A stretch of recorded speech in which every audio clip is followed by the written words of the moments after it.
Good evening to all.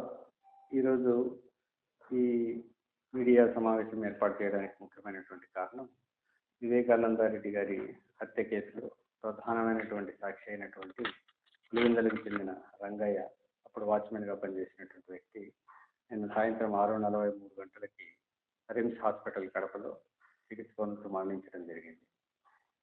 నిన్న మధ్యాహ్నం 12 గంటలకు అస్వస్థతతో బాధపడుతున్నటువంటి అతన్ని పులివెందుల గవర్నమెంట్ హాస్పిటల్ తీసుకొని పోవడం జరిగింది. అక్కడ నుంచి రిమ్స్కి తరలించడం జరిగింది. రిమ్స్లో చికిత్స పొందుతూ మరణించారు. ఈ యొక్క వివేకానంద రెడ్డి హత్య కేసులో ప్రధానమైనటువంటి ముద్దాయి చనిపోవడం హై ప్రొఫెషనల్ మర్డర్గా మనం అనుమానిస్తూ ఉన్నాము. దీంట్లో భాగంగా బ్యాక్గ్రౌండ్లో ఎవరి ప్రమేయం ఉంది, అదేవిధంగా ఈ అనుమానాన్ని అన్ని కోణాల్లో కూడా దర్యాప్తు చేయడం కోసము ప్రయత్నాలు చేస్తూ ఉన్నాము. దీంట్లో భాగంగా ఇంతకుముందు కూడా ఇదే విధంగా ప్రధానమైనటువంటి సాక్షులు 2019 నుంచి 24 మధ్యలో 5 నుంచి 6 మంది చనిపోవడం జరిగింది. అందులో భాగంగా శంకర్ రెడ్డి 2019లో చనిపోవడం జరిగింది. అదేవిధంగా గంగాధర్ రెడ్డి 2022లో చనిపోవడం జరిగింది.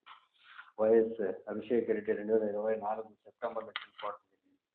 నారాయణ అనే వ్యక్తి చనిపోవడం జరిగింది. ఇప్పుడు రంగన్న 2025 మార్చిలో చనిపోవడం. ఇంతకు ముందు కూడా సాక్షులు చనిపోయిన క్రమంలో పోలీసులు వాళ్ళ చనిపోయారు, సిబిఐ వాళ్ళ ద్వారా చనిపోయారు అనేసి విధంగా అసత్య ప్రచారం చేస్తూ ఉన్నారు. దీన్ని అన్ని కోణాల్లో దర్యాప్తు చేస్తూ ఉన్నాము. దీని వెనుక ఎవరున్నారు, ఎందుకు ఇలా చేస్తున్నారు, ఆ ప్రధానమైనటువంటి కేసులో భాగంగా దీన్ని కప్పిపుచ్చే ప్రయత్నాలు ఏమైనా జరుగుతున్నాయా అనే అన్ని కోణాల్లో కూడా ఈ కేసుని దర్యాప్తు చేయడం జరుగుతుంది. దీనికోసం ఒక ప్రత్యేకమైనటువంటి టీంని ఏర్పాటు చేయడం జరిగింది. ఆ టీం సైంటిఫిక్గాను మిగతా అన్ని రంగాల్లో అన్ని డాక్యుమెంట్స్ని వెరిఫై చేయడం జరుగుతుంది. ఆ కేసు ఇన్వెస్టిగేషన్ని త్వరితగతిన కంప్లీట్ చేయడం జరుగుతుంది. అంటే ప్రధానంగా